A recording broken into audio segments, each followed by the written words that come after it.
Hello friends, इस video में हम डिस्कस करेंगे पर्यावरण अध्ययन से संबंधित प्रश्न।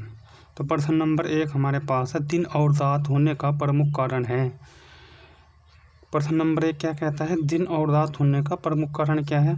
ऑप्शन 4 है हमारे पास। ए पर है सूर्य का अपनी दूरी पर घूमना, बी है चंद्रमा का अपनी दूरी पर घूमना, सी है पृथ्वी का अपनी दूरी पर घूमना, डी है उपरोक्त सभी। तो इसका उत्तर जो हमारे पास सही है वो ऑप्शन सी है, पृथ्वी का अपनी दूरी पर घूमना दिन और रात होने का कारण कहलाता है। चलिए प्रश्न नंबर 2 की ओर बढ़ते हैं। प्राकृतिक पर्यावरण के प्रमुख घटक हैं। तो प्राकृतिक पर्यावरण के प्रमुख घटक है, ऑप्शन ए है सभी जीव है, ऑप्शन बी भूकारक आकृतिक कारक है और जलवायवीय कारक। तो इसका ऑप्शन डी हमारे पास सही है, सभी। प्राकृतिक पर्यावरण के प्रमुख घटक है तो सभी। अगला प्रश्न नंबर 3। प्रश्न नंबर 3 क्या कहता है, महासागरों में जल स्तर वृद्धि का कारण है। तो महासागरों में जल स्तर वृद्धि का कारण ऑप्शन 4 है हमारे पास। ए है, बी है, सी है, डी है। पढ़ो क्या है हमारे पास, पढ़ते हैं। ध्रुवीय प्रदेश में बर्फ का पिघलना, बी है अत्यधिक वर्षा, सी है अम्ल वर्षा और डी है उपरोक्त में से कोई नहीं। तो इसका ऑप्शन ए सही है, ध्रुवीय प्रदेशों में बर्फ का पिघलना। जब ध्रुवीय प्रदेश होते हैं, जब उनकी बर्फ पिघलती है तो क्या होता है, महासागरों में आता है वो पिघल कर, तो महासागरों का जल स्तर में वृद्धि हो जाती है। प्रश्न नंबर 3 की ओर बढ़ते हैं।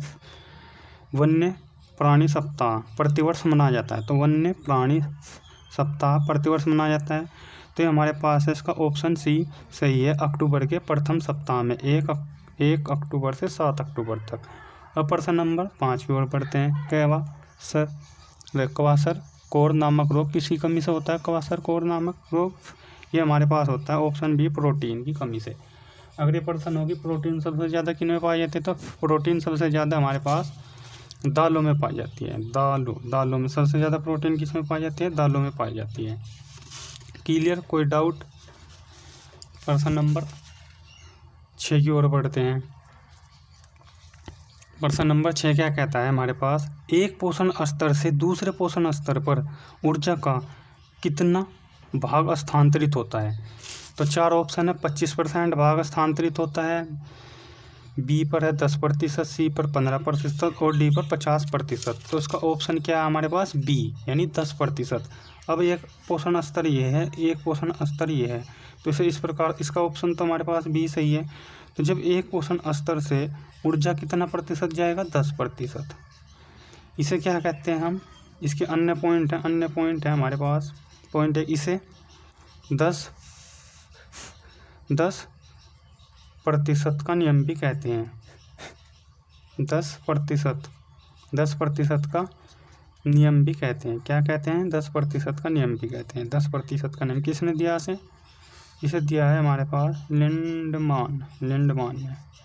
10% का नियम, अगर इस टाइप से क्वेश्चन आ जाए कि 10% का नियम किसने दिया है, तो हमारे पास ऑप्शन होगा लिंडमान। अगले प्रश्न की ओर बढ़ते हैं। प्रश्न नंबर 7 है, इनमें से कौन सा जैव अवघट्य पदार्थ है। तो कौन सा जैव अवघट्य पदार्थ है, एक हमारे पास प्लास्टिक है और एक हमारे पास पॉलीथीन है और एक हमारे पास सीसा और डी ऑप्शन है कोई नहीं। तो इसका ऑप्शन सही क्या है हमारे पास, डी। अब समझेंगे कि जैव अवघट्य पदार्थ क्या होते हैं। जैव अवघट्य पदार्थ, ऑप्शन तो उसका डी है हमारे पास सही, क्योंकि कोई भी जैव अवघट्य पदार्थ नहीं है। जैव अवघट्य